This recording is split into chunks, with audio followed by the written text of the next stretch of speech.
some of you guys I know really well, some of you I don't, so let's talk Ofsted.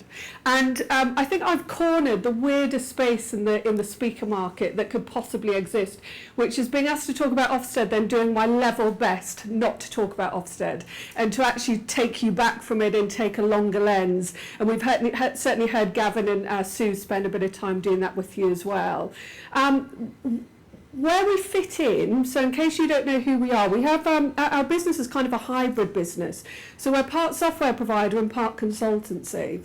And our specialism is in quality assurance and change management. So that's what we are. We're change management and QA specialists. So we are in that quite non-sexy space, but fairly niche, I think would probably be fair enough to say. And like lots of you guys, my background predates what we do now. So I've worked in corporates for many years for airlines and telcos, doing exactly the same thing. So that's kind of where we sit in the space. And what makes me interested in the thing that I'm interested in is I'm fascinated by how we get stuff done. Because sometimes we all know the stuff that needs to be fixed, but we don't do it, or we don't get down to the root cause of how we fix it. Sometimes we do a great job, but we can't figure out how to replicate it. And sometimes because the status quo is okay, we carry on doing kind of the status quo. So I'm really fascinated about how we make stuff happen. And if I give you a flavour for my team, so where we kind of sit in our specialism, I am one of only two of us who is not either an ex or current Ofsted inspector, and that's very deliberate on my behalf. One is because I'd be rubbish at it, because I can't help but try and fix it. So I'd be like, no, we've got to fix that because it needs to get better, and that's not your job when you're an inspector. So you've got to be able to kind of walk that line. But it also gives me the freedom to say stuff that I wouldn't be able to say if I was in a different space wearing that hat. And say stuff I don't mean negative by that necessarily. I'll say a bit more about the impact that I think Ofsted has a bit later on. But it does give me a bit more freedom, I think, to have the conversation that I want to have with you today. And a bit like Gavin, whilst I'm not unique, I think that my experience is unusual, and that I have been on the receiving end of every single possible grade that there is to get with Ofsted. And what comes with that is every single possible emotion that goes alongside that, sometimes in the space of an hour during an inspection.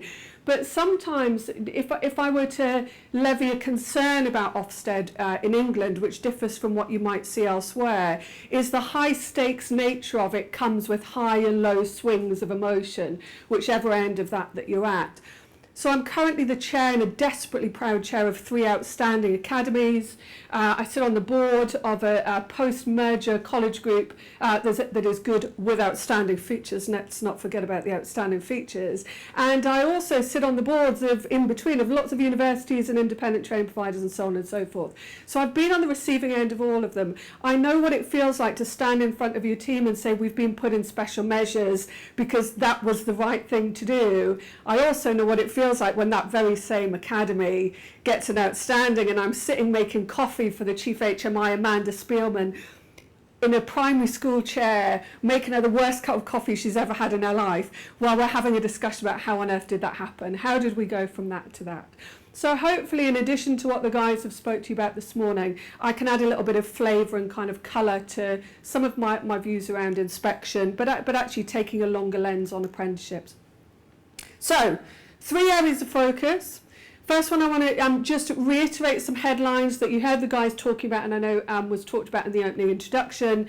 I then want to just give you some reflections on apprenticeship success. You might have seen me nodding furiously at some of the things that you heard from the previous speakers, so I'm going to add to that, I hope, and give a little bit more.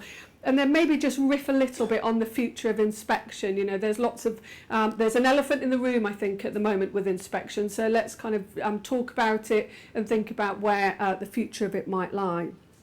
So when we're thinking about headlines, let's talk about apprenticeship start. So I haven't put any numbers on. Let's not look at numbers. Let's just think about the trends that we're dealing with.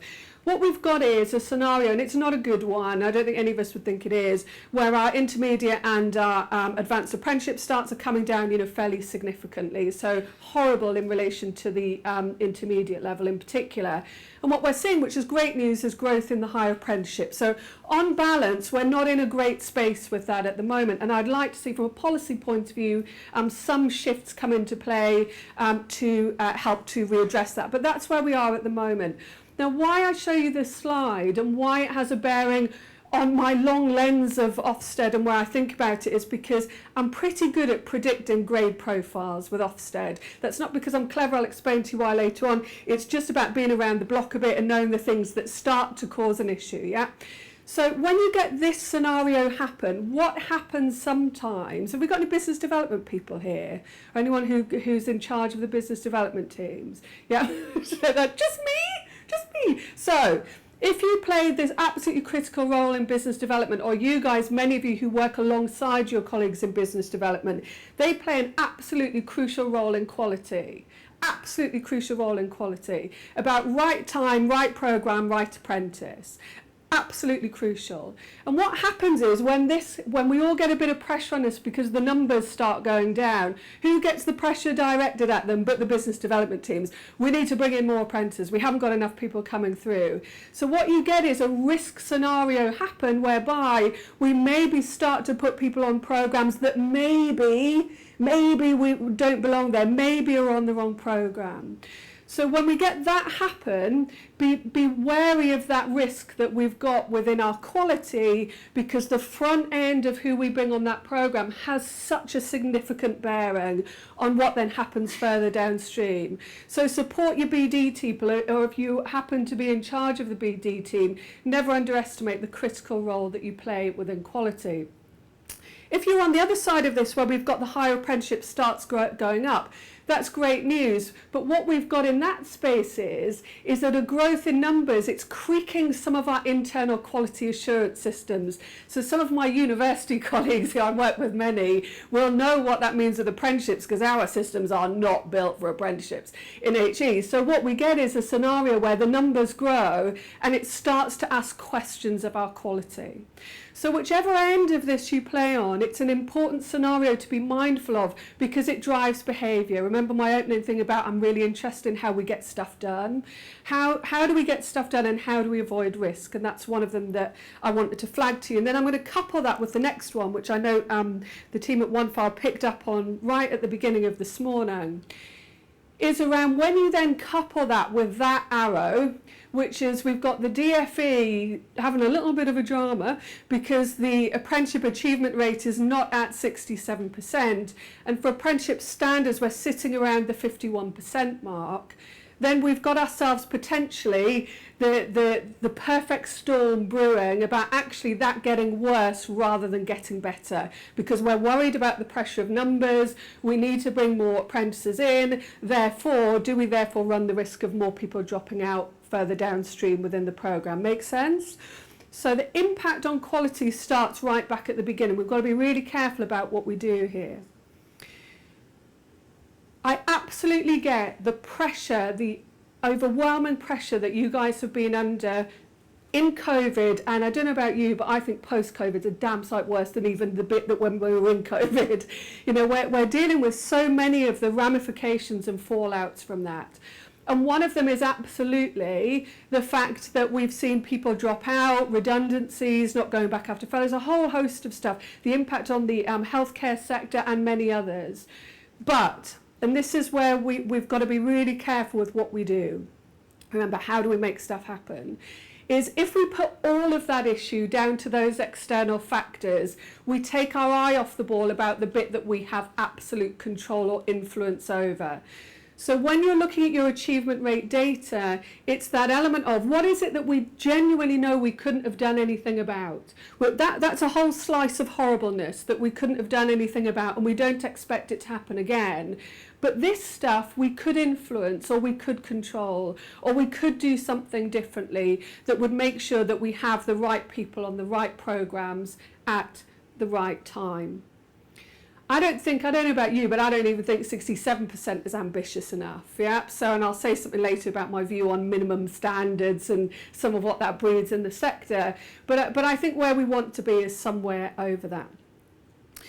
And what we've certainly got that you guys are seeing, and I think this is broadly positive, but I'll highlight a risk a bit later on just to be aware of, is we've got a bit of a convergence between our regulators and what they're looking at. Now that's quite interesting to be in, and again, I know some of you guys, in fact all of you, have got more than this to think about. So you've got Office for Students, if you hang out in the DA space, you've also got the PRSBs, the professional registration bodies and so on. So I know there's more than this, but I'm just showing you these two for a point of illustration.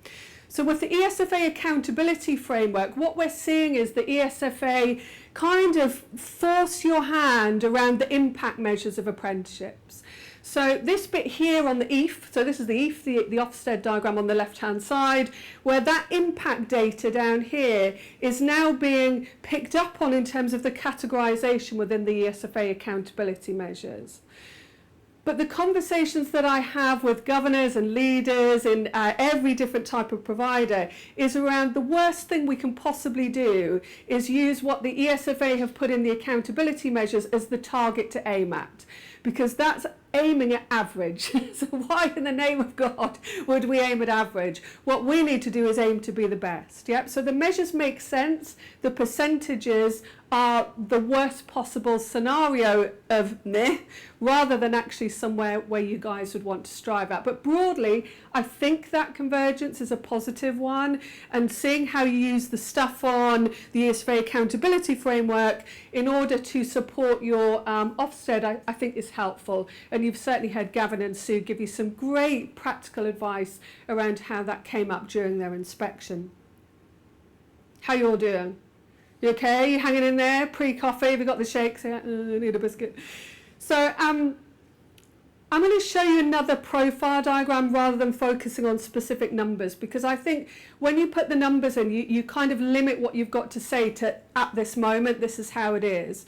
And I think what's quite interesting with inspection is, regardless of the year we're in, regardless of the Ofsted framework, regardless of the horribleness of the last few years that we've dealt with it, the apprenticeship inspection profile looks like that, and has looked like that for years and years. So if I tell you what you're looking at on the screen, ignore the words for a moment.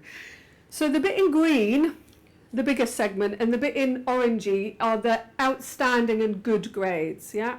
So it's outstanding and good. And the bit that's in pink and the bit that's in blue are requires improvement and inadequate. So overall, what you see with inspection is we're usually slightly over the line on good or outstanding, but still not as high as you might think. Now it depends, and this is why I use it as a profile diagram, because that's not about inspections in year, that's about inspections over time. So you've got to build lots of stuff into that around risk and so on. But I think the theme of that is a really interesting one to be aware of. And it's interesting for a number of reasons. And one, remember my view on always pulling you back from Ofsted, which is it's got nothing to do with the framework. It hasn't changed. If I looked at Ofsted under the SIF, that grade profile would look broadly the same. And the only part, does anyone know the only part of the education system that has a, let's call it a worse grade profile than apprenticeships? Does anyone know? Because Ofsted have an enormous remit that sometimes we forget. Do you know that there's one bit of the education system that has a lower or poorer inspection profile than apprenticeships? Do you know what it is? Do you want to have a guess? Write it down. I'm joking. Is prison education. So the prison education bit is the bit that, Ofsted, if you think they're rude about us, you want to see what they say about prison education when you read their annual report. So we're not in a great place with that, and I don't know about you, but I think an ambition hopefully we can all get behind, I'd love us to get behind, is going, we're not having that, like, we do a better job than that. And actually where we want to be is at the other end of that. We want to be the one that in the Ofsted annual report they're going, my God, look what they've done. Look what they collectively did when they worked together to bring the level of apprenticeship quality up. And there's some great practice in this sector. There's some stuff we need to get better better at. That's just the reality of it, and we're not going to shy away from it because we're not daft. You know, we know in some things we can do better. Now let me tell you about the words that are on here, because hopefully these might be interesting or might help you in quite a practical way. So what we're seeing is the grade profile levelling out across the provider type.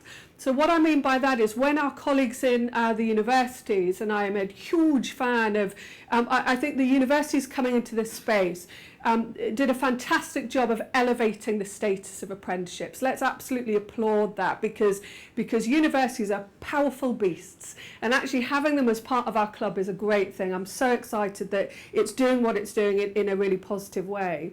What we saw when the HEIs first started to deliver apprenticeships was their grade profile was much higher than everyone else's.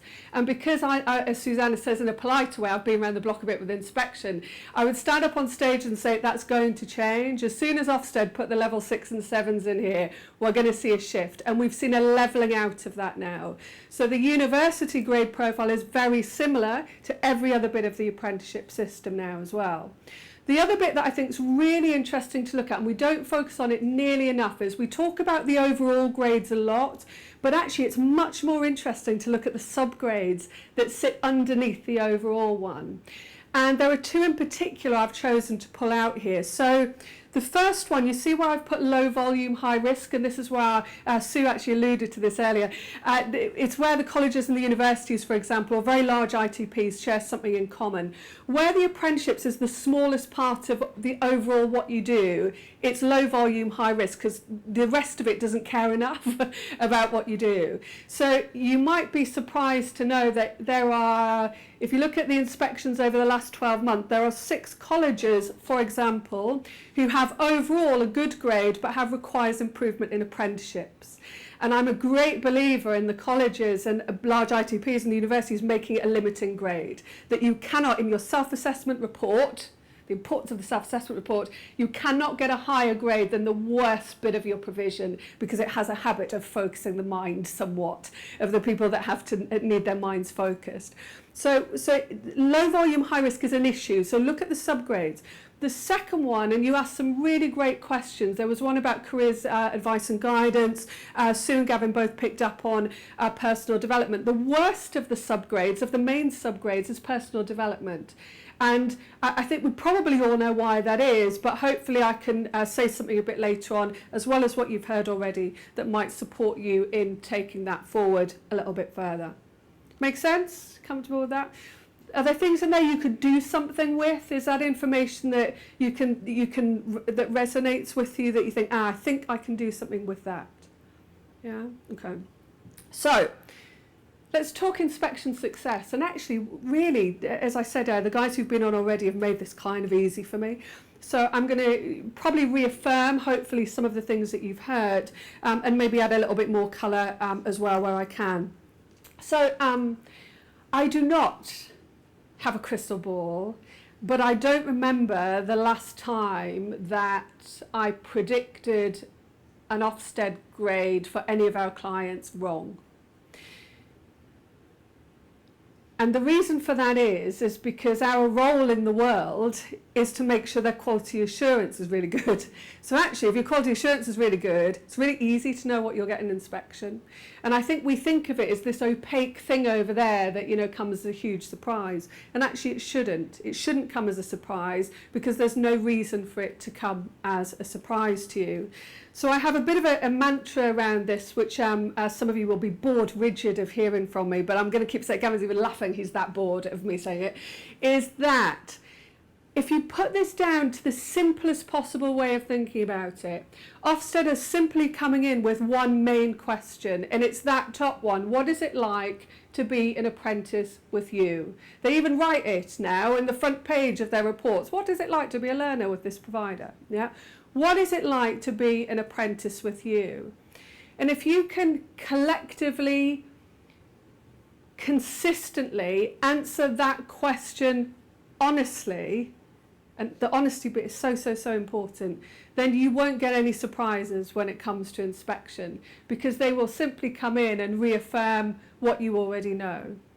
And I think it's a really fabulous reflective question. We're coming into self-assessment season. Some of you know I'm in pure geek space when we get to the SAR season, because it's such an intrinsic part of you being able to answer that question confidently, knowing that the next time you see any regulator of any flavour, whatever its name is on the door, that actually I know, I don't need you to tell us because we already know. And you've heard some lovely examples from the guys of how they've used OneFile in order to be able to support with that. But fundamentally what's wrapped around it is around how do you make quality assurance work that means you can answer that question confidently. And again, I'll take another step away from Ofsted. Don't worry, I'm not going through all of this with you, but again, it's a slide I use often.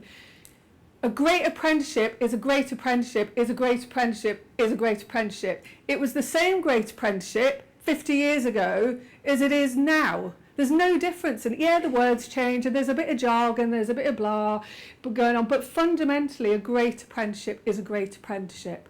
And I think the challenge of a heavily regulated sector is we get lost in the words sometimes and the noise of it all, instead of reminding ourselves, what is this all about? We have a person who has an interest in a career. They're going to come onto one of our programs and we're going to check out what they know already or they don't know to make sure the program is right for them. We're then going to bring them and we're going to onboard them with their employer into it. We're then going to make sure that we've got a program that helps them to progressively be better and better and better at their job. And then we're probably going to in some way test out whether or not they know that for sure. That's it. That's it, yeah? So it doesn't matter what flavour and words Ofsted put on something, and nor do they intend to change your behaviour. That's not true. Of course they do. What they don't want you to do is to change what you know is a great apprenticeship. You are the specialists in this space. You know what this looks like. And it looks like that by another name or another flavour. And if I had the time, I can map the whole Ofsted framework, and some of you will have it, and if you want the picture, you can have it to share with your teams. I've mapped the whole Ofsted framework onto it to show you that and give you that confidence that it's not asking you for anything different to what you can see on that diagram. A great apprenticeship is a great apprenticeship. Never ever lose sight of that in all of the things that you have to deal with in a heavily regulated sector. So I'm going to show you some extracts from Ofsted reports. How exciting. So, and you know what, sometimes when we do this we go, let's show you all of the terrible things that Ofsted say, so it's all fearful and we all leave the room in drama around it, and I'm absolutely not going to do that. I'm going to celebrate the success of some of our clients and also you guys, and also an opportunity to reiterate some of the things you have heard already. So this is a small ITP who has recently gone through an early monitoring visit, and let's read that together. Leaders and managers have put in place a well-planned curriculum that meets the principles and requirements of an apprenticeship programme. Apprentices benefit from well-planned, high-quality training that helps them learn substantial new knowledge that they can quickly apply at work. In addition, they benefit from frequent reviews with their coach, which includes the apprentice's line manager. We're in a conference about engagement, so I'll pick out the two things in that to reaffirm something that you've heard already. Honestly, I can't express enough how important it is that your employers and your apprentices have a voice in your curriculum design. And you heard Sue and Gavin talk about that earlier. It is absolutely crucial that they play a role in that process with you. But actually, I'll take a step back from that, and something that we do in a patchy way within FE and HE, actually HE tends to be, I was going to sneeze then, tends to be better at it. Is it gone? It's gone. Tends to be better at it, which is how we validate our programs, how we go through quite a stringent exercise before a learner is allowed anywhere near a program of going through some kind of approval process to make sure the curriculum design is absolutely right for that apprenticeship. And I think that there is a discipline, a quality assurance discipline associated with that is still very inconsistent across the sector. So in some scenarios, our trainers are being left to figure that out for themselves. Sometimes we're relying too heavily on resources rather than putting our own flavour on it. And what we're not doing is pulling in that feedback as consistently as we should be.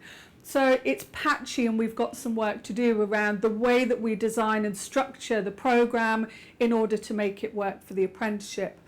The other thing I'll add into that, and I will come back to it later on, is around personal development. I know with absolute clarity, and there's lots you can learn when you look at different bits of the education system, with absolute clarity that one of the reasons, not all of them, that I am that proud chair of the academies who have all got the outstanding grades is because they put personal development bang in the middle of the curriculum. It's not a bolt on to the side. It's not the thing that you've got a box to fill in on your progress review when, oh shit, we better talk about British values. It's not that. Yeah, it's not that. It's where does that naturally fit within the design of the curriculum? And one of my favourite things to do, because of course we have our own software developer apprentices, is having that discussion about how do you get democracy, rule of law, tolerance, respect and EDI into a curriculum about computing with ease. With ease. I can't think of a curriculum that's more designed to pick up on all of those things. But we've got to do that at the beginning to make sure that we get that right. So bring personal development bang into the middle of your curriculum, not that thing that's done on the side that we think about separately. So that's the first one. Second one. Tutors effectively plan and coordinate on and off the job learning with apprentices managers. Managers routinely plan opportunities for apprentices to practice and hone their skills at work. As a result, apprentices develop industry standard skills. This ITP, actually it's an employer provider, this one got hammered in their early monitoring visit and got insufficient across the board and was stopped recruiting. They've just come out with a good in their first full inspection, nearly an outstanding. They'll get an outstanding at the next inspection with ease. How they did that is in part to do with this, and I'm going to give you the example of how this sounds when it's the other way around. So me and my team have the privilege, and it is such a privilege that lots of you guys let us in and root around in your provision to see what's going on. So we know your OneFiles intimately. We get a chance to see how it looks in reality. And how that plays out when that's not being done is an apprentice might say something like, I'm really enjoying what I'm learning. I'm really enjoying the learning. I'm enjoying the course. But it doesn't really relate to my job role. And you're like, what? How does that happen? And then they're not having that opportunity to apply it. We're not seeing sometimes that integration between I am learning this, and cognitively, if we get down to the pedagogy of it, the speed at which I have the opportunity to apply that learning is where learning gets embedded the best. Now, life is not as cute and neat as that. You know, sometimes you can't line it up as clearly as that. But what's not happening all of the time are the conversations that allow you to create that ebb and flow of the on and off the job. So what is it that the apprentice is doing at work at this moment? How does that relate to what they're being taught at this moment? How are we reflecting on how they've just applied that within their job? What have they still got to apply? Okay, now let's set the goals going forward.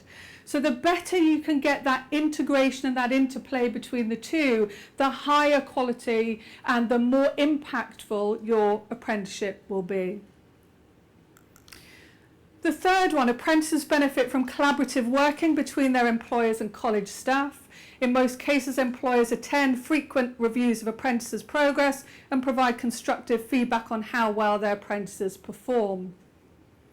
I've got a phrase that I have used often, which is employers are the champion or thief of quality in apprenticeships, are they not? And actually it's you guys that carry the can, and that applies if you're an employer provider as well, because you're still dealing with your operational areas. They will make an apprenticeship great, and they will equally cause you all kinds of issues if they don't engage in the way that you guys need them to engage in order to be able to do the job. And there's no magic wand to that, but there is a couple of things that I would suggest. One is, I don't think we spend nearly enough time, energy or effort on supporting our coach community, and I'll use that word as a catch-all, the person who does the tripartite review, to help them to know how to coach the employer. Because in that tripartite situation, their job is as much about coaching the employer as it is about coaching the apprentice. You've got it, you're teasing information out of them. It's getting around the fact, which we sometimes might see in OneFile when we're looking at progress reviews. It might say the employer says they're doing well. That's not what we need to see. What is it that they're doing well? How is it that they're doing well? Why is that different to what they were doing before we taught them it? What is it that has created that progress? So that ability to shift the dial is about the quality of how well we support our coaches to do the best possible job that they can do within that circumstance. Let me show you another one before Michelle starts to tell me off. Where is she? Where's Michelle gone? She's there. So work-based learning coaches work well with employers to create a purposeful and supportive learning environment for apprentices. Most apprentices value the tripartite approach to mapping and monitoring their progress. A really good question when you ask your apprentices, what is it like to be an apprentice with us, can be to ask the question about the value they place on the tripartite review. So for some apprentices or employers, they might see it as it's just a thing we've got to do to get through the apprenticeship. That's your worst case scenario of what you get, but isn't actually that uncommon. And we're back in that space at expectation setting. How from the very beginning do we get across the importance of the tripartite review? How does it impact on the quality of the learning experience and the quality of the outcome of where we get to if we place as much focus on the way that that progress review is done as we do on the quality of teaching that goes alongside it? It is not a form-filling exercise. It is not a thing we do because the ESFA say that we've got to do it in order to tick a box. We do it because the ebb and flow of an apprenticeship is about how do we check in that someone's making progress? How do we make adjustments when they're not moving at the speed that we might or want them to be able to move at? And the last one I won't read out to you, I'll just pick out the word that I wanted to show you the most, because this applies more than you might think. And it's the quality of feedback. You will not find an Ofsted report that is good or outstanding that doesn't talk about the quality of feedback that the apprentice receives. And that's not just about the quality of feedback that the trainer gives, it's also about the quality of feedback that their line manager gives, because that has to feed into the process. It's also about the quality of written feedback they get on their assessed work. Every which way, there's some fantastic work that the Education Endowment Foundation have done over the years in demonstrating through detailed research the impact of feedback on our ability to learn and retain knowledge and new skill. Huge amount of research that supports that. Yet, too often, we've got great practice as well, but too often what we're seeing is a weakness in the quality of the feedback. So think about where all of that applies across the programme, and if you are going to put a laser-like grip on quality assurance on anything, go big time all of the time on the quality of feedback that your learners are receiving. So, got 5 areas for improvement. Doing okay? Can I give you these ones? Ish. For 2 minutes. 5 areas for improvement. I'll put them all on the screen so you've got them. The ambition for apprentices is vaguely expressed. So we're not being clear enough. Remember what I said about the ESFA before? Don't go for minimum standards. What is your ambition? Where do you want to get through it to? And that should be writ large. The second one, programme design does not embed all aspects of successful apprenticeships.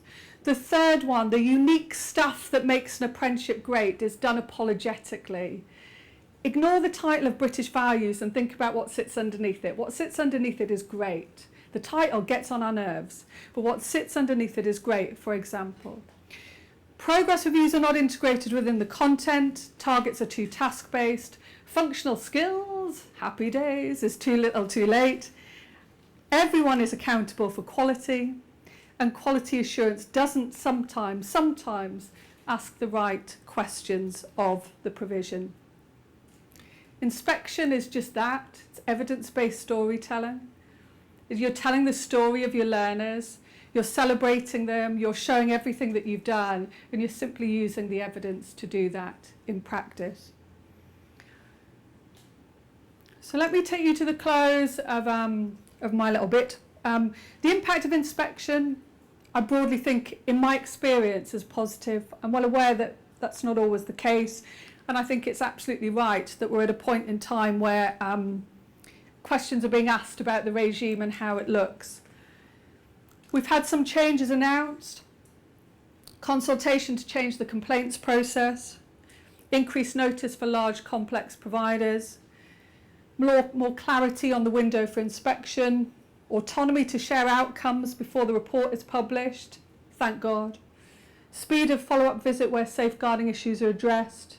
We've got a new chief HMI coming in. Amanda leaves this year, and that recruitment process is underway. They've got no plans to change the EAF, so the EAF is staying as it is. And we've probably got a new government of some flavour emerging who has a different view on inspection in the future. I hope that what I've been able to show you is it doesn't matter what flavour it is, we're in a regulated sector and we have a responsibility about the funds, as Gavin said to us earlier on. But actually, if we take a step back from it, it doesn't matter what it looks like. If we put our ambitions absolutely first, we see this as a minimum standard, not the target to meet. And I come back finally to the metaphor I use often. Is it a metaphor? Which is that thinking about whatever regulator, in this case Ofsted, is the tablecloth. Remember the parlour game? You pull the tablecloth away and your cutlery stays in place. That's it. That's it. They're nothing more than the tablecloth. An important part of the tablecloth, sometimes they get on our nerves, sometimes there's things they've got to change, but fundamentally we know what great looks like, and it's taking responsibility for that collectively that will get us to kind of shift that Ofsted profile overall. Thank you.